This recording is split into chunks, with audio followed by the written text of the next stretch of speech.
And welcome, ladies and gentlemen, to the monastery, the open bar of the internet, the world's greatest shit show, and the place where we, the good brothers and sisters of this most holy of temples, sorry about that, seek enlightenment through the drunkest, craziest, and most batshit ways possible. I am your one and only gaming monk, better known as Mildra, and with me, sorry about that, folks. I think it's might be the air or something. I have a newcomer into the temple, creator of the Legend RPG, a multi-genre affair that is all about letting people tell their stories. The one and only Raymond Ayala. How you doing today, man? I'm doing great, sir. Thank you so much for having me. Yeah, thank you for coming on. For putting up with my long-winded intro. Only appropriate to enter the temple. Mm-hmm. So, a bit of a tradition around here is opening with the humble beginnings, the origin story, in a sense. Okay. So with that in mind, walk me through your first introduction to role-playing games and what made it stick.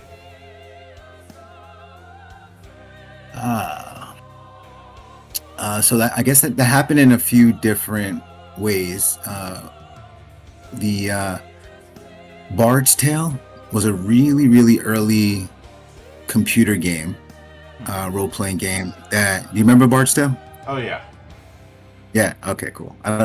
That just really caught me. Just being able to kind of like create characters, develop characters, kind of get into that game loop. The more you play, the better you become. I was hooked. I was hooked early. My first tabletop role-playing game experience was with, I grew up on a block of nerds. So comics and and RPGs were everywhere, and I was the youngest by maybe like 10 years. So, it was easy for me to get my hands on stuff because it was all over the place. And my next door neighbor introduced me to D&D. This was going back to the advanced D&D, AD&D days. First or second? I want to say the second, but yeah, I don't recall, to be honest. But I want to say it's the second. And so that was the first tabletop experience. And then I was into MUDs at one point, and very young age, my godfather introduced me to that. So I mean, I was plugged in to the whole role-playing game from the earliest technologies, to some of the really earlier paper and pencil systems, and just been a lifelong kind of love affair. I can certainly get that. And was it a case where you largely stuck with varying editions of D&D, or did you jump around between systems over the years? I definitely jumped around between systems, and I mean, so I grew up in the inner city of New York, and tabletop role-playing games weren't like popular. So I had a bunch of games. I went to a pretty diverse school, and I was able to get games in, but for the most part, kind of growing up, I just got a lot of game systems and would just design worlds, make characters on my own. And so that whole middle school, high school thing, I didn't play tabletop role-playing games as much as I wanted to, but I bought the most books that I ever bought in my life. So I used to like Palladium systems a lot. Robotech, Teenage Mutant Ninja Turtles. Oh, yeah. Love those games. I was a huge Star Frontiers fan. We did play that all through middle school. Anything else comes to mind? Oh, Gangbusters. Like a lot of that early TSR stuff was fun for me. If you don't mind, I'd like to do a bit of word association. Okay. I'll give you a few names, and you can tell me something that comes to mind, or if it's something you were familiar with. Okay. You already mentioned Palladium, which is amusing since Palladium has kind of been my whipping boy over the years, especially because of navigation problems. Yeah. But ninjas and super spies.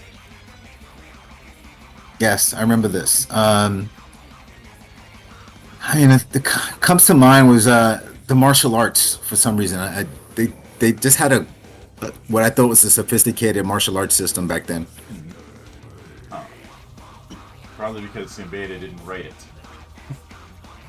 I mean, I know that sounds harsh, but you probably played Rifts. You know how it goes. Yeah.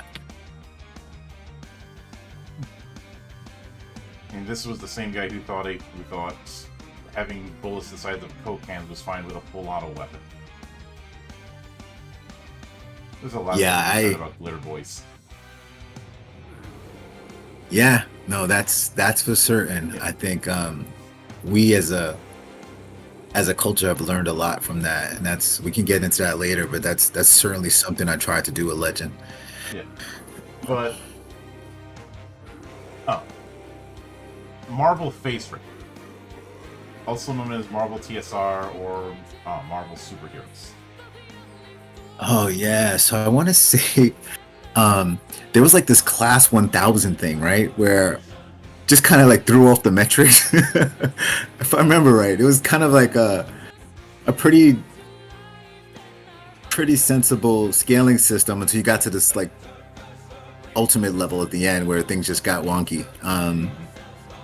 Yeah, but that's what came to mind there. Yeah. Boot Hill. Boot Hill, nada. Yeah, I figured that one might be a bit of a stretch. Buck Rogers. So, a huge Buck Rogers fan. The TV show, the first thing that comes to mind is that little robot. it's a world that I'm actually developing for Legend. Mhm. And one of the things so that comes into mind is remix. I I I do can that. yeah, I can get that.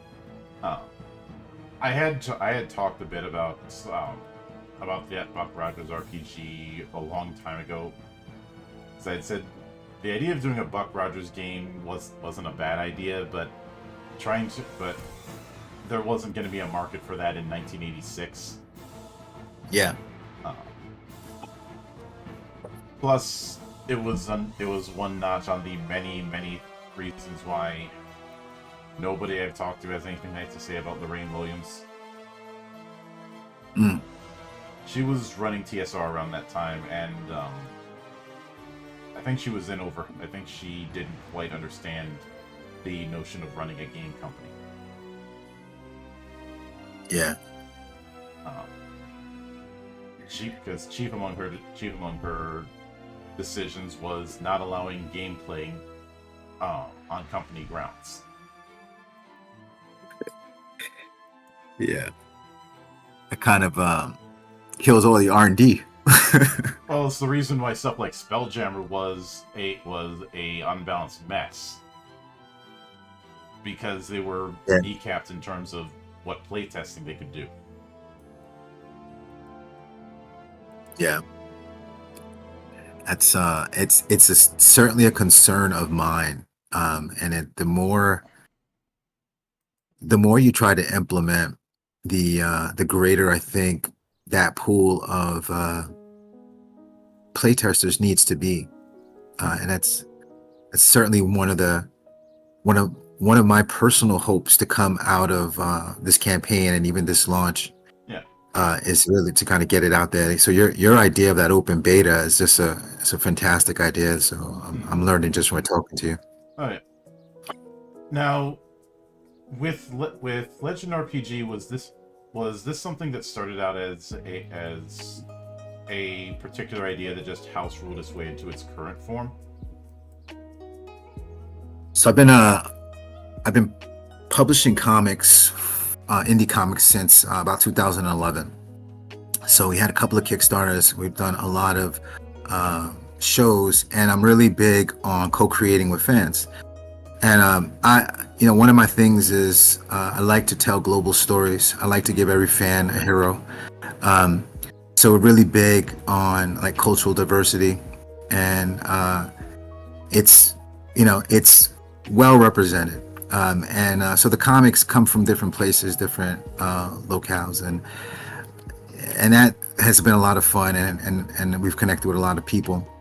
Mm-hmm. So the worlds behind Legend RPG, at least the three core worlds that we have, they represent the three most popular genres. So like the fantasy space is a world called War Torn. Mm-hmm. For modern spy and superhero action, it's a world called Urban Myth. And for sci-fi adventures, it's a world called Future Dark. And two of the three are direct Kickstarter campaigns that we used that were successful. We used to launch the world, kind of built it out, Mm-hmm. and so the world's kind of existed for a while now. And then in 2017, I completed an advanced screenwriting class and learned new ways of kind of like analyzing stories. And I felt as though, as much as I loved D&D 5e, and I really do love it, I felt that the games and the heroes particularly were restricted by the rule set. Like magic, for example, only works the way that magic works in D&D, not in any book or movie we've ever read or seen, right? And there are a couple of other things. So I started to kind of like rethink game mechanics in 2017 and putting together a system, and at the time it was called Legendary because that was the name of one of my comics. But that's how it started. It just I took these worlds that I had, this new training I had about how to analyze story, and then a process called design thinking, and just started kind of going through mechanic by mechanic and saying, does this really make sense? Does this add to the story? And then once, and part of that was, we may have touched on this before with the TSR conversation, is I just went and I scoured the internet for feedback on what people liked and what people didn't like. And I honestly did that for about 6 months. And my whole existence on Reddit was researching what people were saying about games and trying to figure out what people were really interested in and what they hated. Because we play a certain type of game, and that it's just not enough. But since 2017, I guess from 2017 to 2023 or so, the current iteration, or the Legend RPG system developed to what it is today. Now, since you mentioned the 3 settings that you're working with, the 3 worlds. Yep. This is where I have to ask a bit of a question that may seem a bit pedantic, but I'm going somewhere with this. Sure. Do you consider Legend Edition to be a multi-genre game or a universalist game? A multi-genre game or a universalist game? Yes. Was that? I would probably say, and we'd have to get into the definitions a little bit, but I would just, how I'm understanding the question, I would say a multi-genre. And I'll kind of explain what I think universalist means, and why it's not that. I think the goal is, I want to give people something to start with, right? Something deep, well developed, recognizable, but new and fresh, right? In each one of the core worlds that are within our IP and our universe. But I also want to give them a system that is, so although I give you universes, I'm not tying people down to those universes. I want them to be able to do their home brews. I want them to be able to play in Forgotten Realms. I want them to do whatever they want to do with a completely brand new character creation system, and then these 5E enhancements that address like the pain points that the whole community feels. So you can help me kind of figure out if I got to your true meaning, and I'll polish that up if I need to. Yep. So a universalist game would be something like, say, Hero System or GURPS or Savage Worlds. Ones that are a toolkit that isn't really built with one genre or style in mind, but is about providing a unified toolkit. I like to call this kind of thing the blue bucket of Legos, as opposed to a Lego playset. Because everybody had the blue bucket, unless you had Mega Blocks, or bastards. But a multi-genre affair would be something like Wine, What's Old is New by EN World, where it's not necessarily a universal affair, but it has several variants that are meant to tackle different genres. Neither one is better than the other, but they're different philosophies. Yeah. And now that I know that, and given the different settings that you're going with,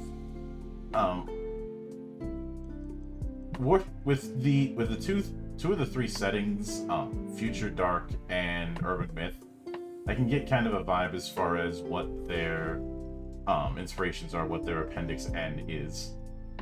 With War Torn, because it is doing fantasy, that is a wide net. So I'm curious what some of the media that inspired War Torn might be, i.e. the Appendix N.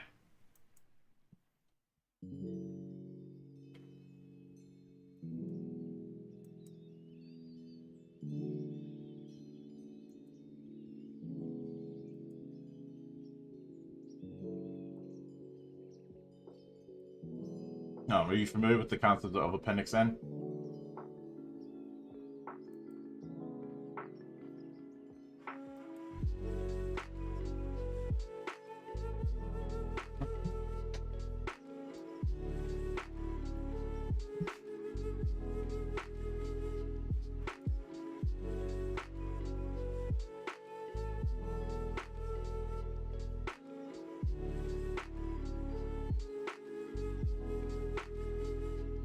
be a bit of tech issue.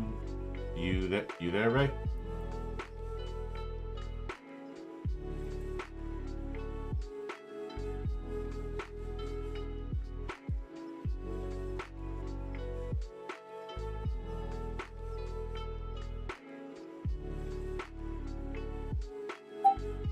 Oh, hey, did I lose you? Yeah. I'd asked about the Appendix N for War Torn, and I think you cut out for a moment. Yeah, I'm sorry about that. I'll start from scratch because I don't know where this thing hicked up. So I apologize for that. So War Torn is I'm highly influenced by the Tolkien's Lord of the Rings. Mm-hmm. Big fan. And the Forgotten Realms. R.A. Salvatore's books captured my imagination. So the world of War Torn is the actual continent is a place called Talengard, and I'll be sharing a lot more information about that pretty soon on the Kickstarter to the with public updates. But yeah, so people who play, people familiar with those worlds will be really comfortable playing in Talengard and in the War Torn universe. Yeah. Yeah, and for what it's worth, Appendix N is a concept that started out in early editions of D&D. That is a short list of inspirational or reference material going from books, film, video games, comics, and whatnot. Okay. Because fantasy is a very wide net, and one of my pet peeves with D&D over the years has been this idea that a lot of D&D adherents try and put, that you can use it to run any kind of fantasy, which is technically true, but practically speaking, depending on the style of fantasy you're trying to run, you may have to do some more extensive house ruling. Yeah. Like if I am running something that is drawing more upon East Asia or Southeast Asia, if I want to run a more wuxia style campaign, regardless of edition, there's going to be whole swaths of stuff that I either have to house rule or make myself. Assuming I don't just grab some a setting book that a third party has made, but that's beside the point. And even more so if I was to run like a samurai fantasy kind of affair, since there's the issue of how do you account for the fact that shields are not as much of a thing in that part of the world at that time. The most common way to equip a fighter in D&D is sword and board. Kind of hard to do an equivalent when shields aren't as much of a thing. And if I was to do a more Indian style campaign, the sword is not the weapon that has the big cultural imprint in the Hindu myth. It's the bow and the spear. Not to mention, in some of those setups, there isn't really an equivalent of the wizard sequestered in his tower, which I'm probably not breaking new ground saying this, but the spells per day model that D&D uses has been a particular thorn in my side for years. Yeah. And I have a feeling that was one thing that because I don't see an equivalent of that kind of thing in your what I've been able to find when it comes to your system. Yeah. No, we don't do that. There are abilities that we restrict, but magic, it takes more of I would call it a mana system. And we play tested that a bit, and it's the number one thing that I'm really going to go to the community to fine tune. because it's not many systems have gotten it right. When you think about, so that challenge for me is that magic in all powers. If you're going to play a superhero world, there has to be some type of baseline on these abilities, right? In Legend, you can be a superhero, you can be an airbender, you can be a Jedi, you can be a warlock, you can be a cleric, a paladin. So how do we level set and balance those abilities? We do it in a couple of ways, but one way is as a reputation tier system, not unlike things we've seen in the past. And to the point about how these powers and these abilities balance and get reinterpreted by culture, right? And the different stories that we bring to the table. I've accounted for that to some degree, and that most of the abilities that we have and the powers that are available to players have an end goal in mind, and leave the process and the interpretation open to the player and the storyteller, or the GM. So that's kind of baked into how we roll out abilities in the game. Which, taking that into account, that means you're going to sidestep one of the big problems that I've always had with, say, the Vancian model, which of course the model that D&D is used for a lot of its magic systems. And because the reason I brought up the setting thing earlier is because it's having a setting or being setting agnostic is not something you can play both sides of. You have to pick one or the other. And the claim of, you can use it to run any kind of fantasy ends up conflicting with the fact that the races, the classes, the equipment, some of the spell names, etc., very much skew towards one side.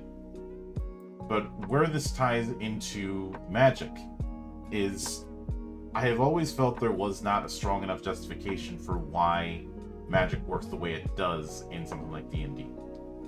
I understand that it is called the Vancian model, and works that way to a certain extent because of it being a successor to Chainmail, which was a skirmish war game, and Gygax and Arneson being fans of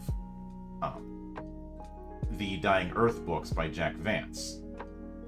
Okay. But that is an external justification. Yeah. And I look at magic systems and other games, and I don't see that problem as much. I talked with you before about Legend of the Five Rings. It answers its question very, very succinctly. You're not casting spells, you're asking elemental kami for a service, and you can only do that so often. Something like Shadowrun has it that you can cast that spell all you want, but it is gonna tire you out, and you're gonna get drained. Yeah. We played kind of sort of in the middle of those two spaces. There's a fundamental universal energy called the Fury, and it's a major part of the comics that we've written. And the Fury has this process called the gifting, which is a millennial type of event where humans are giving the powers of mythological heroes. And there's a whole new generation. So the gods of mythology were normal humans who were granted these abilities in this cosmic cycle to go on to become, myths and legends. In the world of urban myth, that process sparked a whole new world of superheroes. Well, that energy, the Fury, is the source of all magic. It's wild magic in that sense. So you can use it if you can go beyond your ability to control it. There are repercussions from traditional wild magic type of events to physical and mental type of issues that can happen. So, and I think that most stories and a lot of the popular literature and cinema incarnations of magic and magic users kind of work that way. Yeah. And I think it'll be intuitive for players. It's very similar to what you described in combining those two games. Um, yeah, I want it to feel right. The spell book slot thing never felt right to me. But yeah. Yeah, as I said, it's something. It's a case where if it's built around a particular setting, fine, but you can't build it around that setting, but also claim that it's not built around settings. I'd liken it to the phrase "Don't piss on my head and tell me it's raining." Yeah. I'm not. I mean, I honor tradition, but I'm not bound by tradition, and I think that's important nowadays, Yeah. especially for new players. Especially for new players. Yeah, I've been very vocal about the notion of about how TTRPGs bring in new players, because I do think that's something a lot of developers get tunnel vision about, because they're surrounded by veterans or people who've been playing for long amounts of time. They end up losing the perspective of what it was like when they first started out. And I remember, it's funny you mentioned comics, because I remember Stan Lee at one point saying every comic is someone's first. And to a certain extent, I think that can apply to RPGs.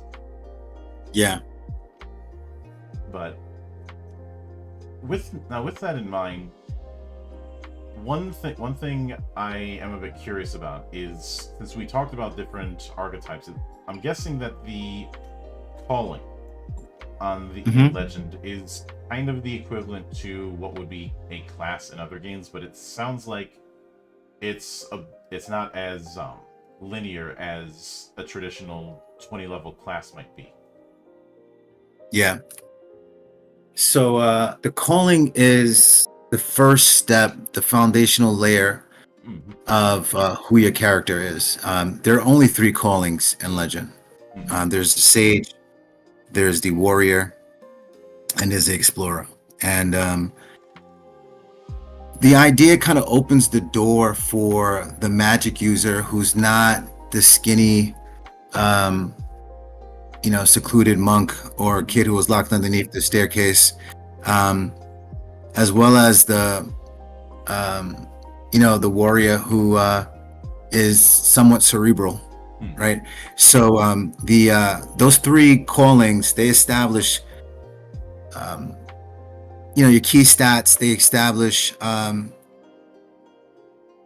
few abilities and perks, but then with your species and your edge is where a lot of the distinctions come in. So for instance, to play a traditional cleric, you could start with any of the callings and take a divinity edge. If you wanted to be more of a warrior paladin type, you can take the calling divinity edge, and that'll work fine. If you wanted to be have more magic or more charismatic type of abilities, you would take the Sage. If you wanted that balance, you would take the Explorer. Yeah. And given that, it sounds like it would be stupid easy to gish in this game, if you're familiar with that term. Explain it. I'd rather know for sure what you meant.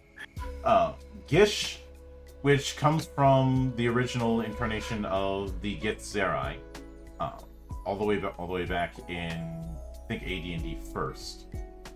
Okay. Is kind of a shorthand for characters who can do a bit of fighting and a bit of casting. Yeah. This is an archetype that there's a lot of fantasy about. We have no shortage of characters throughout fiction that have that kind of hybrid approach. But trying to do that in some TTRPGs is like walking a tightrope over a Yeah. minefield. While Yeah, the no, in Legend it's easy. Because it sounds like this starting point would just be edges. And to that end, would it be fair of me to say that your choice of edges determines the potential abilities you could get, but you're not necessarily locked into specific abilities at each level? There's a lot of variety. So within each tier, you have the ability to kind of like pick the direction that you grow in, and not in a purely linear path. So if you wanted to play more of a barbarian type, you could select barbarian type of skills, berserker, and some of them do have prerequisites. So you can plan your path, but you're not locked into that course of action. So if you there's a lot of variability, and it's super intentional.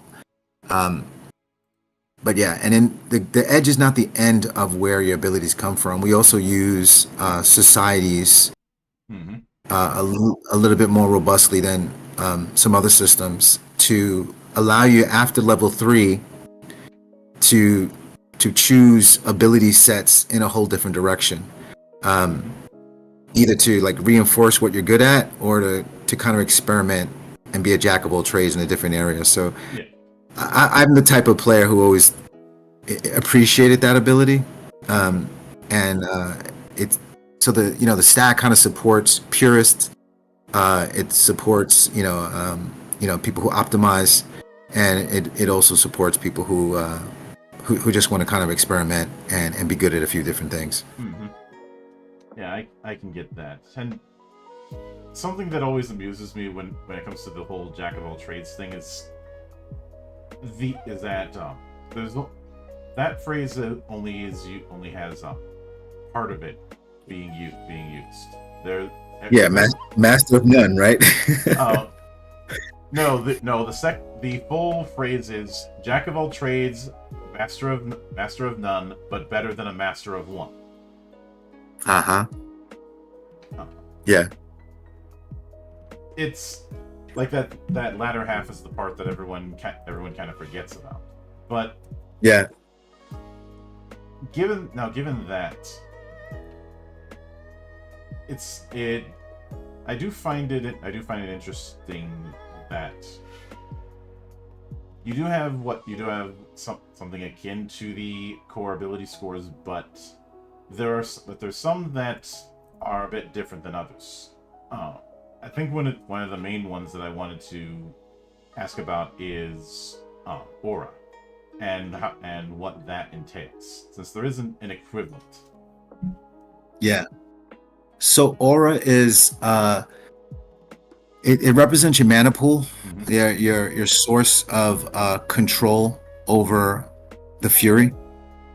It's where you dip in, and when you use your abilities, you're gonna subtract. You're gonna go and use that those resources there, and it starts off in the same way the damage capacity does. You roll for it, and then it grows like hit points would grow in other systems, and the same way the damage capacity grows in other systems. I can get that. And in a similar vein, what exactly would flare be? Because I'm the character. So flare die. So one of the ways that we try to speed up combat and be true to what a story is and how our favorite stories are told is give the hero some benefits, right? So we all lock in on a critical roll, right? That 20 dice. So what the flare does, it gives each calling, every player has the ability to pick a number for their flare. So this will be their flare die or their flare roll number. So the lower you roll, the lower you pick, the probably better off you are. So now you're excited about two different rolls. You're excited about your critical hit 20, and you're excited about that 3 that would have made you cry before. Because when you roll the 3, you get to release your flare ability. Mhm. So not only it's a hit, it's you get to release this flare. And right now there's a flare for each calling. I'll be working with the backers to kind of build that out a little bit. Mhm. So for just off the top of my head, there's something called Jinx for the explorers, which it just creates a moment of bad luck for your enemy. Mhm. And then there's a brutal attack for the warriors, where just that hit does double damage. Mhm. I believe for the sage, there's kind of like an elemental flare. So if you're attuned with an element, you can kind of create a signature effect that works with your character story, and get a bonus to damage with that effect. And so it's a technical tool that speeds up combat, and it's a narrative tool that adds a little flair, for lack of a better word, to the experience. And then I think there's also this kind of anticipation, a heightened anticipation of having a second number that could literally turn a bad roll into a great roll. Mhm. And that's play tested really well with us. Yeah. People love it. Which, given that, one particular problem that can happen in a lot of fantasy games, and I brought this up plenty of times, much to the chagrin of some people who want to worship at the altar of tradition, what I call design by gospel, is martial characters not having as much to do. I think we've all had to deal with the stereotype of the fighter being Babby's first character, who just does nothing but basic attack, and that's it. Yeah. And is this a particular conundrum that you plan on addressing? I'll be honest. It happens in Legend. I hope to, I don't want to say weaken, but better balance with a broader set of playtesting. Mm-hmm. I try to be as recognizable to expectations for people who are in the 5e universe around what all the core archetypes are capable of in game. Mm-hmm. So that said, if you optimize a warrior, a lot of people like that, but it's the tanks, and that happens in Legend as well. Yeah. And I'm not saying do a warrior that's not a tank or anything, but yeah, it's more of addressing the discrepancy between the extreme versatility of a lot of casters compared to the very limited versatility of a lot of martial characters. Yeah. So by design, you won't be locked into the optimized tank mode. That would have to be a choice the player makes. There's absolutely more diversity in what a warrior can do in Legend than in the major 5e games that I've played. Mm-hmm. I can certainly get that. And given that one of the modules is Urban Myth, which you describe it as dealing with secret agents and the like, I would be curious if there's the possibility of the James Bond like archetype with the weird and unusual gadgetry that's common in pretty much every James Bond movie since day one. Yeah, I absolutely. So there's this whole concept of fire starters, which is a part of the Legend RPG universe, and definitely a major step in our roadmap. Where, because now that I know that the game is universeless, right? The toolkit just kind of apply to everything. So I'm looking forward to writing those adventures, a spy world adventure. I think I'll go to the backers to decide what the next two fire starters are. Mm-hmm. But on the top of my personal list, there's this and we touched on it before. There's this Buck Rogers remix that I've already started to kind of play with, um, and this James, sorry, this Jason Bourne, James Bond uh, type of spy world that I just would love to play in. So yeah, that's um, it's on my wish list, and I hope I can, I hope some of the backers get behind that as well. Mm-hmm. I can certainly get that. I suppose if you can get a hold of it, that'd be a perfect excuse to break out Alpha Protocol as study material.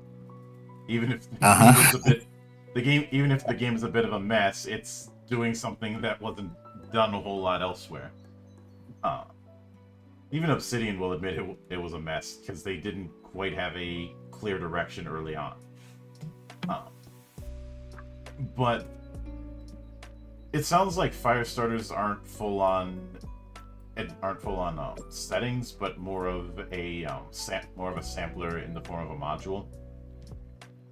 Yeah, so Firestarters exist right now. They exist in one of the three worlds. I've written for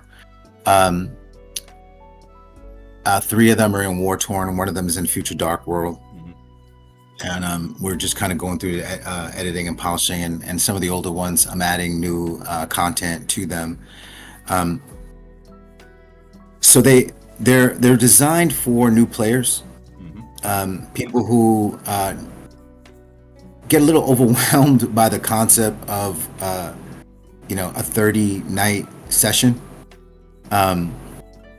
So they're designed to be played in like 2 or 3 sittings, and in about one, so I break them into 3 to 5 acts so that they're clean, like pausing points to help storytellers and GMs kind of manage the session that way as well.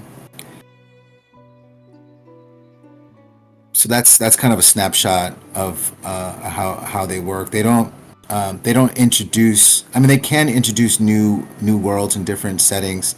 The Firestarters that I've written so far are in those 3 core worlds. I would imagine that any of the James Bond-y type of content would be in the urban myth world, so wouldn't need a lot of like setup. As we talk about it, I hadn't really thought about that, but I would really like to think through how the gadgetry would work, and it's almost like a magic item creation, charm creation type of parallel that I think would be interesting to explore.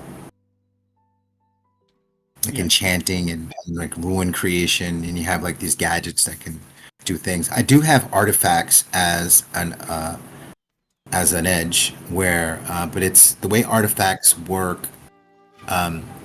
You basically have a totem, for lack of a better word, a hammer, a shield that has an edge to it. So, and that's how that edge works. So if you wanted to make Captain America or Thor, you would pick artifacts and navigate the abilities that way. Yeah.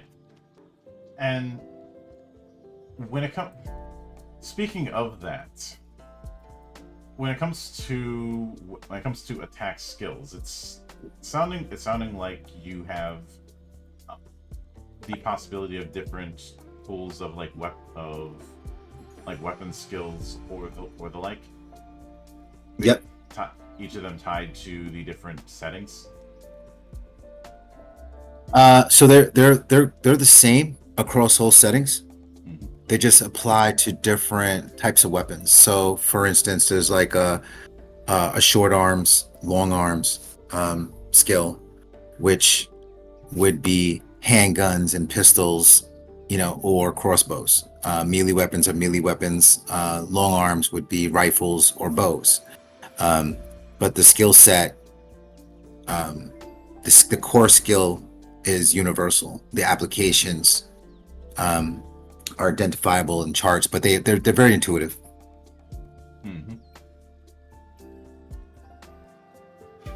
I can certainly get that, and it's because of the way I'm seeing skills work. It's not going to fall into the trap that say Shadowrun does, where you have a bunch of a bunch of weapon skills and a bunch of specializations and focuses that target specific weapons, which when you're dealing with a wide variety of weapons and a less wide pool of points to spend on skills, it can get a bit nuts. Yeah. Like, and I love that about Palladium books as a teenager, but I found, to your point, it becomes not helpful, I think, to go into that level of detail. So we do have a level of detail, but we do group types, and I think it makes it easier for everyone, and doesn't take away the creativity of the moment, which to me is like super important. And so we do use, there's one case of specialties, and it comes down to an edge where you bond with your weapon. So that in that process, that's the only case where we have like those individual skill specializations, and that's, seems appropriate to me. And for me, when you're dealing with a wide variety of possibilities with characterization, it's important to minimize the issue of analysis paralysis. Yeah, you can't ever get rid of it, but you can lessen the problem. I want to say that I have a wizard that could walk people through this character creation process, the whole legend stack. I want to say it's 22 questions and a few choices, depending on what options you pick. And that's something that's online. It's available. You kind of need the game book to understand some of the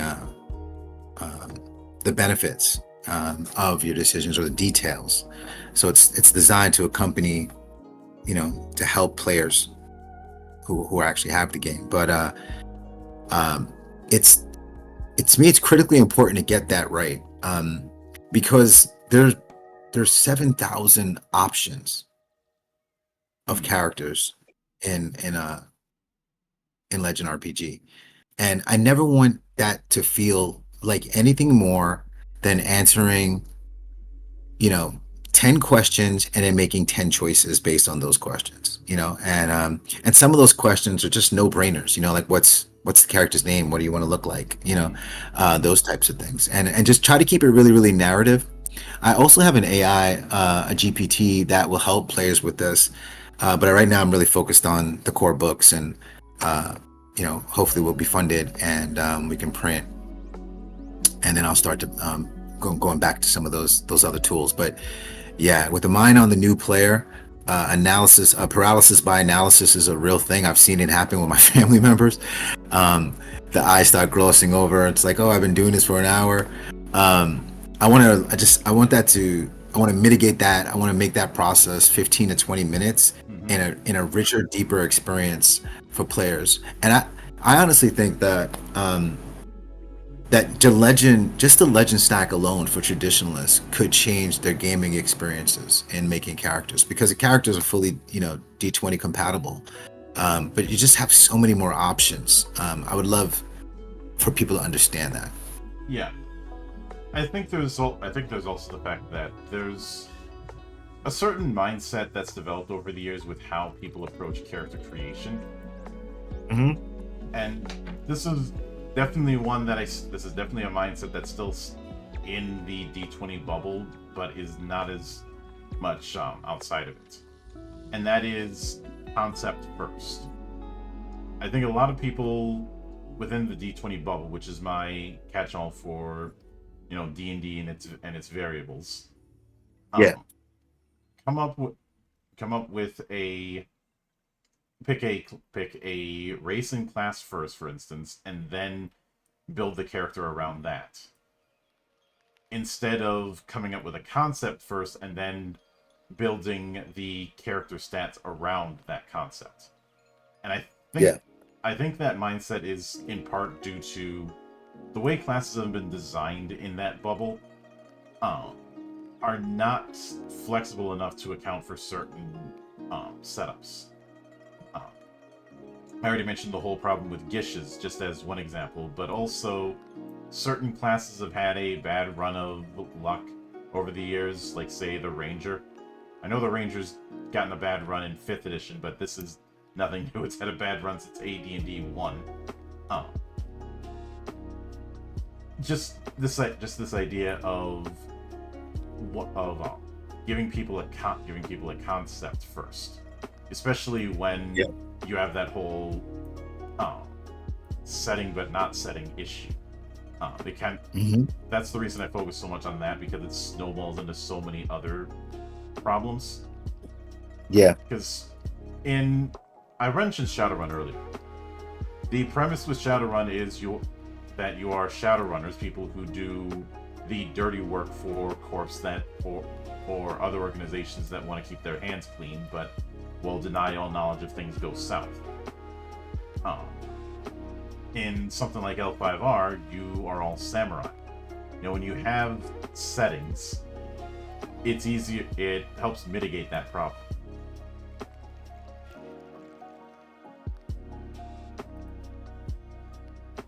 Yeah, I mean, I see that, and I think we handle it. We handle it well. You some of these comparisons to other systems are making me think about my solutions separately, because I hadn't really compared it. I've only played a couple of Shadowrun games in my life. I'm more familiar with the brand than actually the game.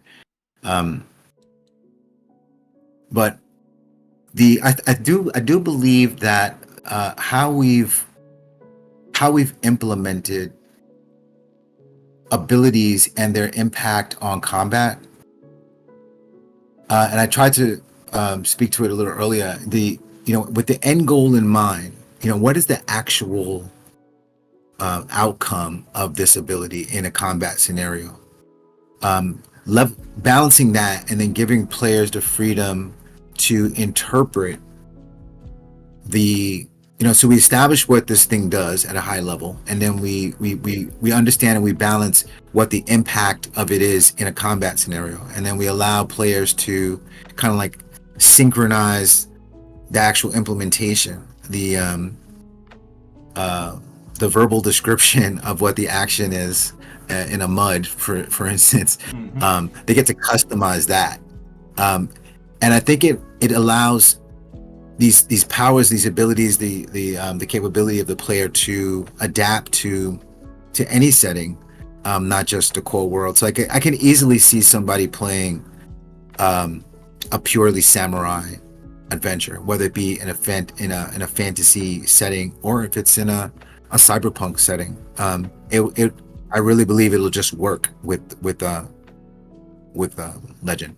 Yeah. One of my key stories in Future Dark is a cyberpunk samurai and world and aesthetic. It's something that's very popular in that space, and it's something that I daydream about all the time. Yeah, I can get that, especially when Shadowrun has had the concept of street samurai for many years. Yeah. And to that end, when it comes to character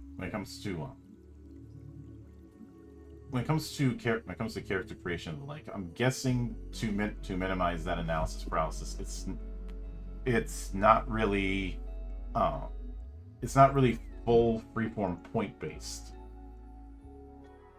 in the way that, say, a GURPS might be. The edge points, we keep it simple. Edge points are used to, depending on the species you pick, you have each species has their own set of edge points, and we're talking, I think, a max of 4. Mm-hmm. And then the edges are grouped in, power um, power categories from 1 to 4. So technically, the more abilities that a species has inherently, the fewer edge points they have. So humans have the fewest, the least amount of inherent abilities, and so they're the only species that's allowed for edge points. So technically, a human could have 4 1-point edge points, and be diverse. So there's this ability, to make us wildly odd and eccentric character that has 4 nearly completely unrelated abilities, if that's what the player wanted. But that's just I think the cost of allowing creativity and imagination to have the room to explore. So I'm okay with that. But for the most part, most player characters will have 3 points, and they can pick one major edge. So things like being, divinity would be a 3-point edge. Magic use would be a 3-point edge. Martial would be a 3-point edge.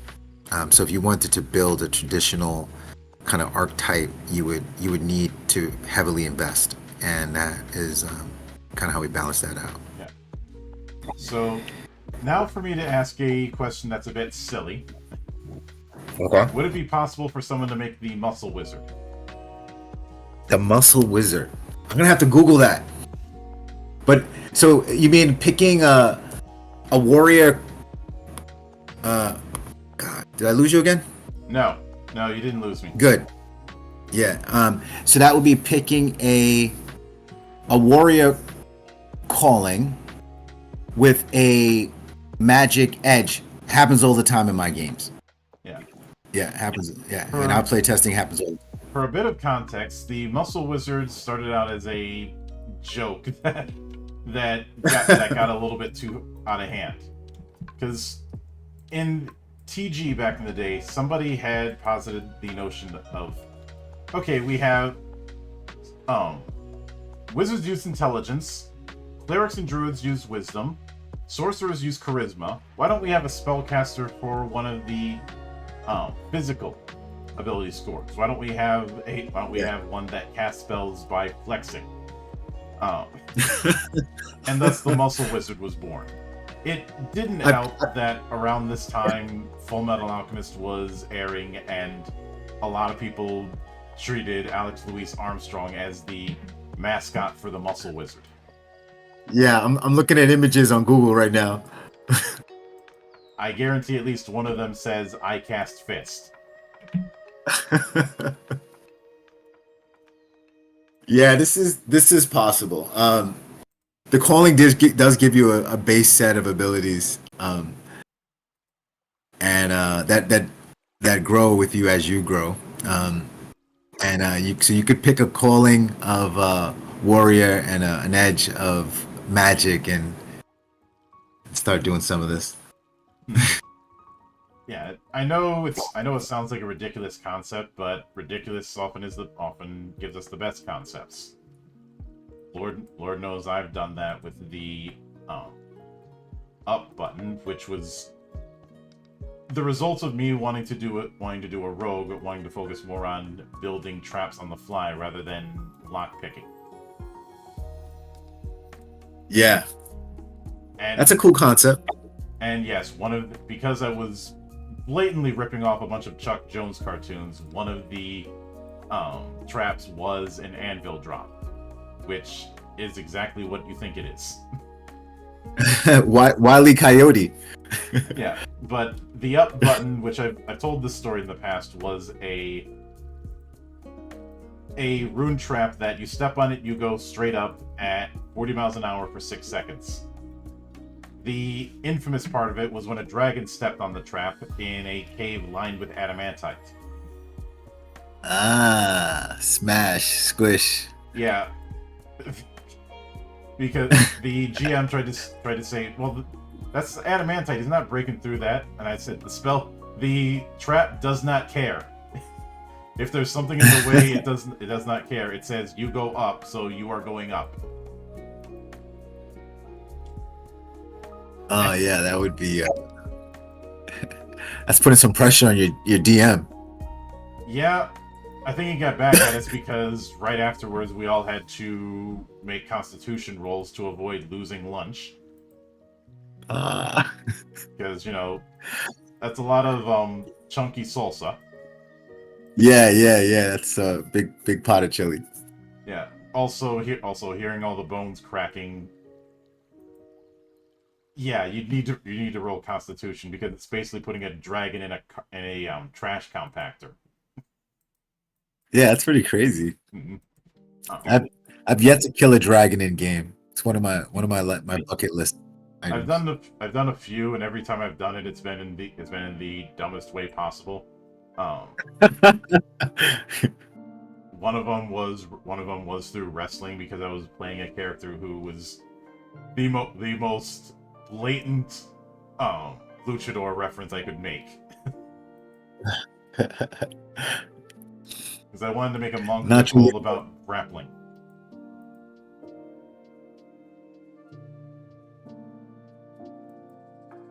Yeah, I'd talk to you offline about that. It's there's room to grow on martial arts and grappling in Legend. But with that said, I realize things are pretty early on, but what are you shooting for as far as a page count for the core book? Right now it's like 350. I originally had the storytelling guide and the playbook as one book, because I really just want to give people value. I don't want people to have to feel, especially new players, that they need to subscribe to this. And but the printing costs on the book just got too big, and it just was unmanageable. So the right now the playbook is about 350 pages, and the storytelling guide, I want to say, is about 200 or so, and the Creatures of Legend is kind of sort of in the same ballpark. Yeah, I can certainly get that. And I will look forward to seeing how the product develops in the coming days and weeks. But with all that said, I do want to sincerely thank you for taking the time out of your schedule to come all the way to my monastery and enjoy the madness that happens here. My pleasure. And anytime you see fit to return, the door is always open. As I often say around here, drinking is not mandatory, but it is encouraged. Well, thank you so much. This has been great. I really appreciate what you do, not just for me, but for the space. And you're plugged in, and I appreciate your support on the campaign. And I think we'll have some fun with that. Oh yeah. And of course, a sincere thanks goes out to everyone who took the time out of their schedule to come onto the show and enjoy the madness. And there'll be plenty more where that came from, as there always is here, on the open bar of the internet. But until then, on behalf of the good brothers present and not present, my name is Mildra. I am your gaming monk. Stay fucking frosty, everybody.